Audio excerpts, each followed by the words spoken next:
Hello, Cliff Stanwyck, Stanwyck Real Estate, and today we're going over the brand new seller's advisory that was just updated for sellers. Hello and welcome to my YouTube today on the new California seller's advisory. I'm always perplexed by this form because this form for sellers is your roadmap, okay? Most often you are consulting with a real estate agent and they're going to do their pretty picture thing and hopefully help you get your house ready for sale.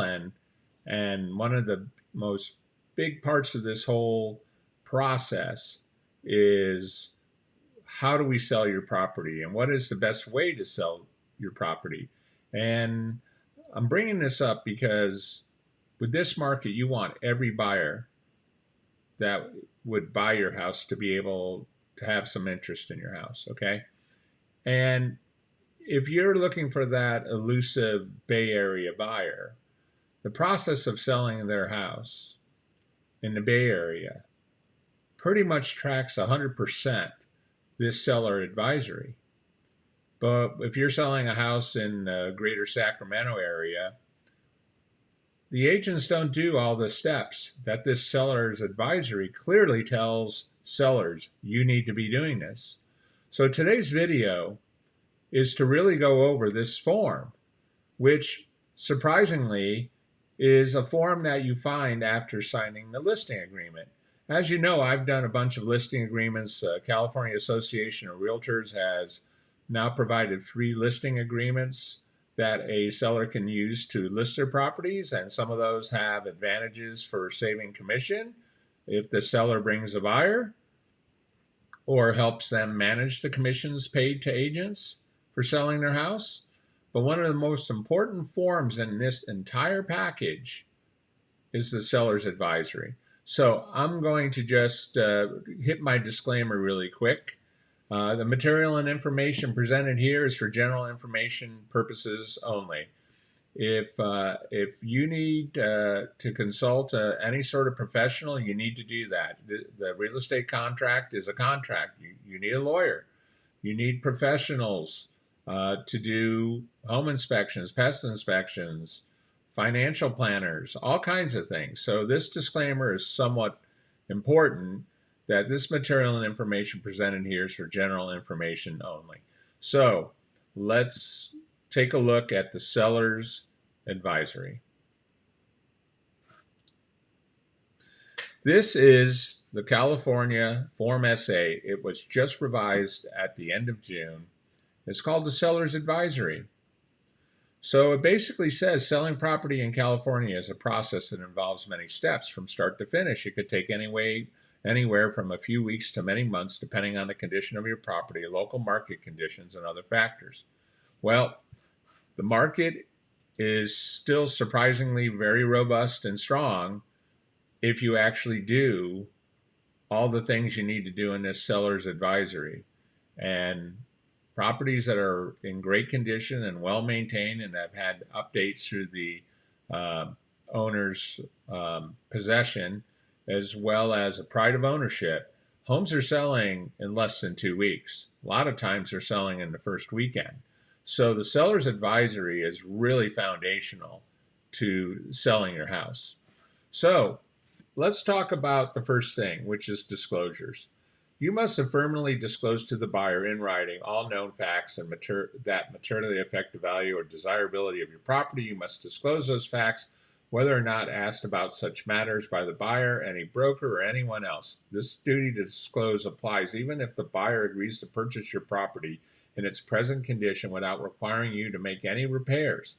If you do not know what or how to disclose, you should consult a real estate attorney. Okay? Consult a real estate attorney, meaning we're not the expert, right? We can give you some guidance, but ultimately our guidance should be you need to sit down with an attorney, okay? If you're not sure, just disclose. If you have a question whether or not to disclose, your real estate professional is not an attorney, and you need to not ever take that advice from them, and nor should they be giving you that advice. Okay, so back to the screen share. So that's the first thing, this whole thing. Other thing is your broker also has a duty to conduct a reasonably competent and diligent visual inspection on the accessible areas and to disclose to the buyer all adverse material facts that the inspection reveals. If your broker discovers something that could indicate a problem, your broker must advise the buyer. So again, there's an agent visual inspection disclosure that should be done. And again, the optimal time to have all these disclosures done are before you sell your house. And that's exactly what they do in the Bay Area. So let's talk about the disclosures, because it's kind of covered off in paragraph B of paragraph 2, and that is the statutory duties. You must timely prepare and deliver to the buyer, among other things, a real estate transfer disclosure statement and a natural hazard disclosure statement.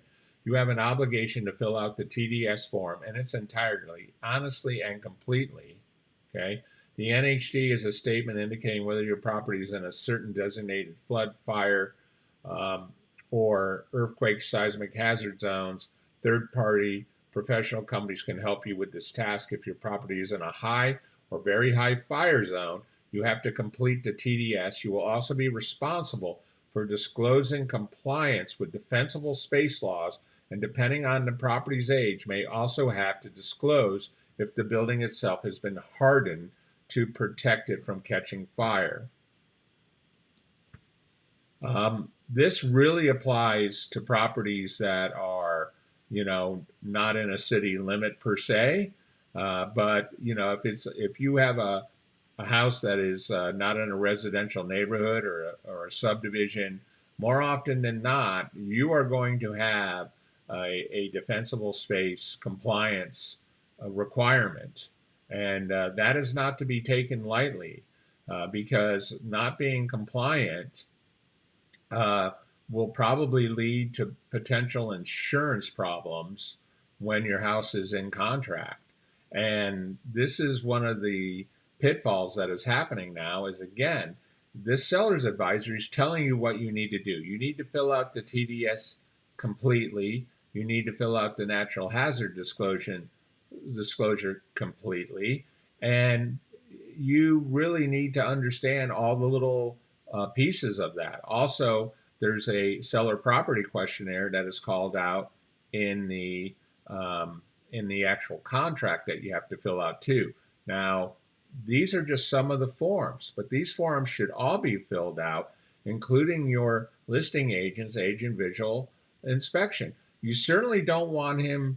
You certainly want to know what your agent's disclosing, right, before they give it to the buyer. And you probably don't want them to have a problem with that disclosure that you might be able to remedy before you list the property. So these are all things you really need to do, right? So let's get back to the form again.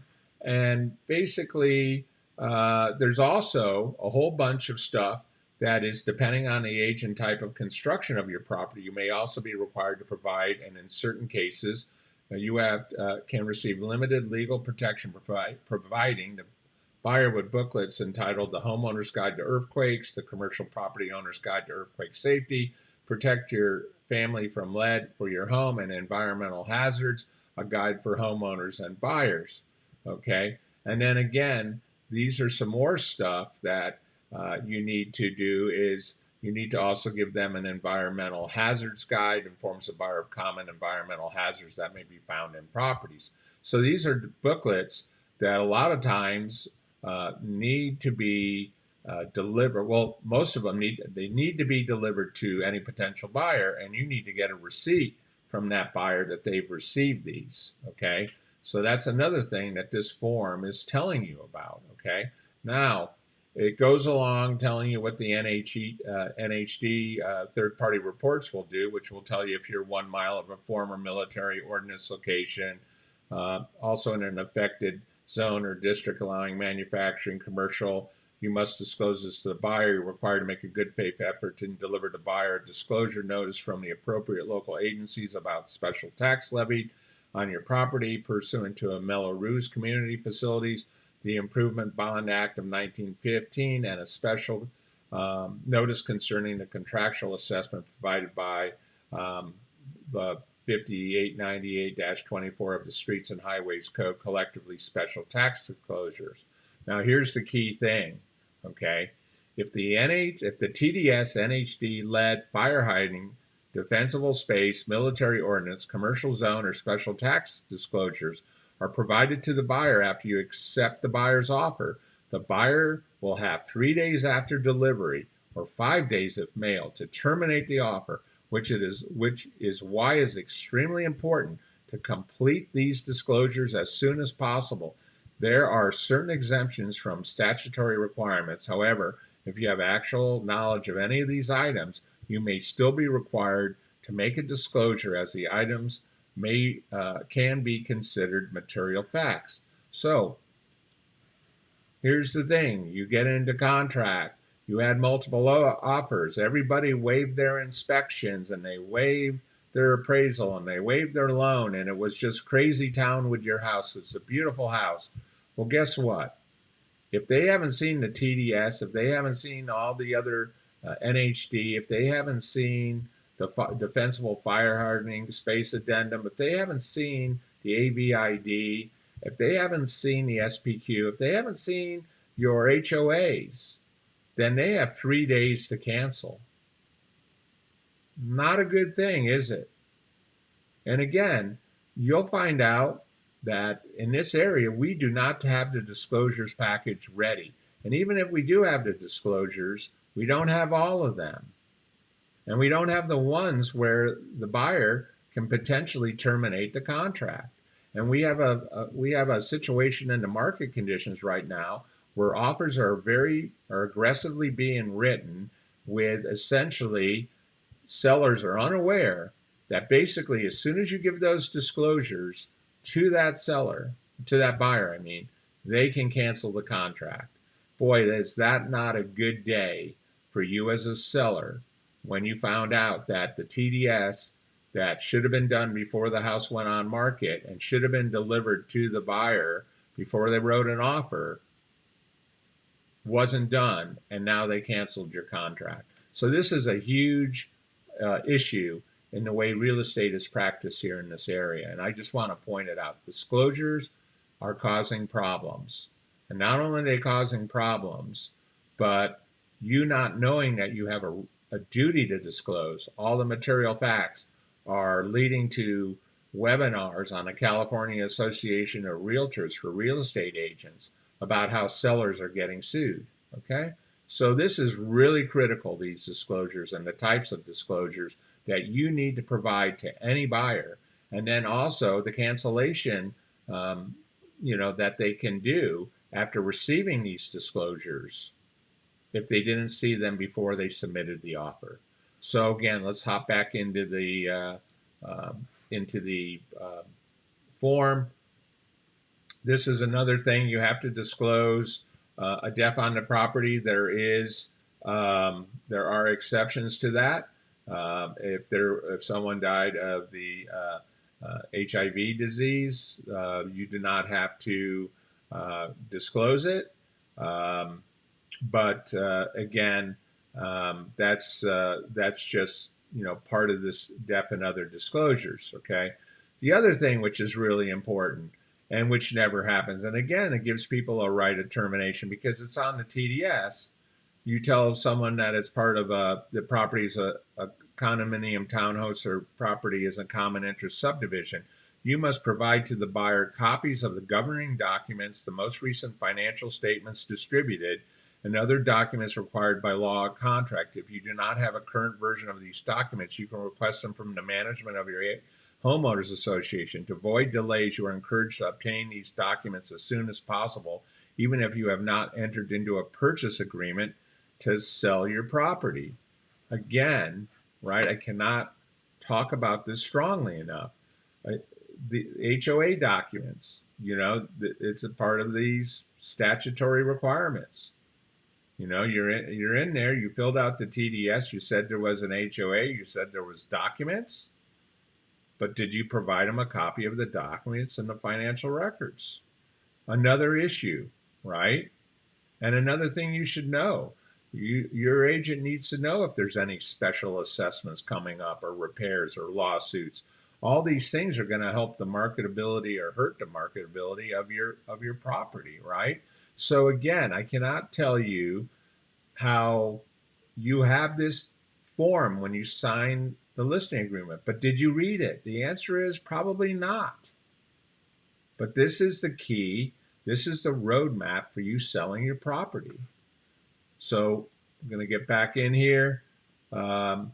This is also telling you that under federal and California tax laws, there's withholding taxes. And so, of course, during the escrow, you're going to have to fill out that exemption, or you're going to have taxes withheld. It's kind of important to know, or at least get some advice from your tax and financial professional if there is any withholding taxes due to the sale of your house. Again, I'm not offering financial advice, but you need to understand what the amount of, if there's a tax implication between selling your house, or should you be looking at other avenues to defer taxes, like a 1031 exchange, right? Another thing is there's a prohibition against discrimination, okay? Discriminatory conduct in the sale of real property against individuals belonging to legally protected classes is a violation of laws. Well, one of the things that we don't think is a good idea is when you have basically buyer offer letters and there's a picture of a family, and then someone else writes a letter and there's no picture of their family. And matter of fact, they're just a couple. Or maybe they're not even a couple. Maybe they're just two people buying a house. And you decide you want to sell the house, to the people that are, with the kids. That could be interpreted as a discriminatory conduct. And you should have a real estate agent should discourage you from reviewing or asking or even reviewing those letters. You just need to review the contract and make the best decision on what is the best offer with the pricing and the terms that works best for you, right? So here's another thing that people don't understand, and this is the government required repairs, replacements, and alterations. Most of these come down to being smoke alarms and also bracing water heaters, but there's also a carbon monoxide detector requirement. And then there's also a requirement that you maybe impose additional requirements, including but not limited to installing low-flow toilets and showerhead gas shutoff valves, tempered glass, and barriers around swimming pools and spas. You should consult with the appropriate governmental agencies, inspectors, and other professionals to determine which requirements apply to your property, the extent to which your property complies with such requirements, and the costs, if any, for compliance. Again, when you sell your house, there's some compliance. One of the big misnomers is it doesn't cost money to sell your house because the costs are all paid at the close escrow. No, they are not. There's repair costs, right? Depending on if something needs to be fixed. And if your agent does a visual inspection and notes that there's leaky faucets or water intrusion, probably need to repair that before you sell your house, okay? And again, this is just some of the stuff we're talking about. Now, one of the biggest things, and this is a huge miss, is what is known as marketing considerations, all right? And they're basically pre-sale inspections and considerations. You should consider doing what you can to prepare your property for sale, such as correcting any defects and any or other problems, making cosmetic improvements, and staging. Many people are not aware of defects or problems with their own property. One way to make yourself aware is obtain professional inspections prior to sale. Pre-sale inspections may include a general property inspection, an inspection for wood-destroying pests and organisms, structural pest control report, and an inspection of the septic or well systems, if any, among others. There's stuff such as pool inspections. There's inspections such as sewer laterals, okay? There's inspections such as roof inspections, right? There's all kinds of inspections, heating and air inspections. You can get your HVAC serviced and inspected, right? And then again, right, by doing this, then you have an opportunity to make repairs to your before your property is sold, which may enhance its marketability. Keep in mind, however, that any problems revealed by such inspection reports or repairs that have been made should be disclosed to the buyer. See disclosures in paragraph 2 above. This is true if the buyer gets their own inspections covering the same area. Obtaining inspection reports may also assist you during contractual negotiations with the buyer. For example, if a structural pest control report has a primary and secondary recommendation for clearance, you may want to specify in the purchase agreement those recommendations, if any, that you are going to pay. So again, pre-sale inspections, key to really reducing the drama on your property. You know, if your house is in great condition, home inspection reports are going to be a validation of that, and minor problems are most likely going to be able to be resolved with a minimum of drama or cost or people being upset. What upsets buyers more than anything is not knowing what they are purchasing. You don't buy a car without a Carfax telling you if the thing's has a salvage title or any of that. Well, we're doing the same thing with your house when you do these pre-sale inspections, and the same thing with the disclosures. We're giving people a history of your home. We're giving people a third-party report saying, hey, this home is this and that and everything else, right? And you need to do it. And what I see in Placer County and Sacramento County and the general 7-9 county area that Metro lists MLS services, no one does these pre-sale inspections or disclosures until after they get in contract. And guess what? That is not the way to sell your house according to the seller's advisory, right?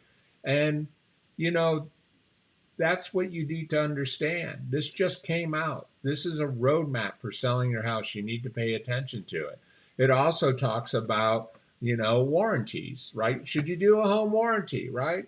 It's awful helpful. This post paragraph 4, paragraph B, subparagraph B, post-sale protection. It's often helpful to provide buyer, among other things, a home protection warranty plan for the property. All right, the plan will generally cover problems not deemed to be pre-existing that occur after the sale is complete. In the event something does go wrong after the sale, it is covered by the plan. The buyer may be able to resolve the concern by contacting the home protection company, right? And I think that's, you know, that's not a bad thing, right? The last thing is safety precautions, right? The bottom line is that when your house is on market, you're basically showing the world your property and what's in your house, right? So basically, advertising and marketing your property for sale, including but not limited to holding open houses, placing a key box, lockbox, erecting for sale signs, and disseminating photographs, videotapes, and virtual tours of the premises may jeopardize your personal safety and that of your property. You are strongly encouraged to maintain insurance and to take any and all possible precautions and safeguards to protect yourself, other occupants, visitors, your property, and your belongings, including cast jewelry, drugs, firearms, valuables located on the property, against injury, theft, loss, vandalism, damage, and other harm, right? So again, that is part of what happens when you sell your house, right? And so you're definitely going to want to consider whether you want to have an open house at your property. You're going to want to, maybe you just want to have agents present. Maybe you need to have your listing agent present at all showings. These are things that you can ask for, right? Now, here's the last section I wanted to talk about. Section D, expenses. You are advised that you, not the broker, are responsible for the fees and costs, if any, to comply with your duties and obligations to the buyer of your property. So ultimately, it's your property, And anything that is spent on your property, since you are the person who owns the property, you're financially responsible for it. So you can't assume whether an agent is going to give you a credit at the sale. Those things are going to have to be credited at the close, and they will come from your proceeds. Now, of course, if that happens, you will, and it's in the contract, you will have ways and to recover that money. But I just want to share with you, there are expenses with selling your house. And so when people tell you that, oh, it doesn't cost sellers anything to sell, it costs money to sell your house. And more importantly, you need to understand that not only do you need to have your house prepared and ready for great photographs and anything else that needs to be done to market your house, the beautiful condition and location and value that your home offers through the digital images and media that you have prepared for your house. You have a lot of other obligations here to sell your house. But what I'm trying to bring to a lot of people's attention is you have a roadmap to sell your house. It's called the Seller's Advisory. And I just want to wrap up this video, trying to make them a little shorter these days, but the Seller's Advisory is part of every listing agreement that is used in California. It's probably the most important agreement or important form in the agreement. And more often it happens to be right after you sign the listing agreement. That's when you see this. So with that, if I can help you get your house ready for sale and tell you all the steps that you need to do, I have some other videos on getting your house ready for sale, and also questions you need to ask, and also some forms to help you get through the process of selling your house. I'd be more than willing to help you. Give me a call at 916-276-7025. You can reach me on Facebook at Cliff Stanwyck Real Estate. You can find me online at cliffstanwyck.com or stanwyckre.com. And of course, this YouTube channel where this video is hosted, Cliff Stanwyck Real Estate. So with that, I wish you all the best selling your house in this market. Nice properties are selling, and they are selling for a lot more money than you would imagine. The inventories are low. Nice homes sell. With that,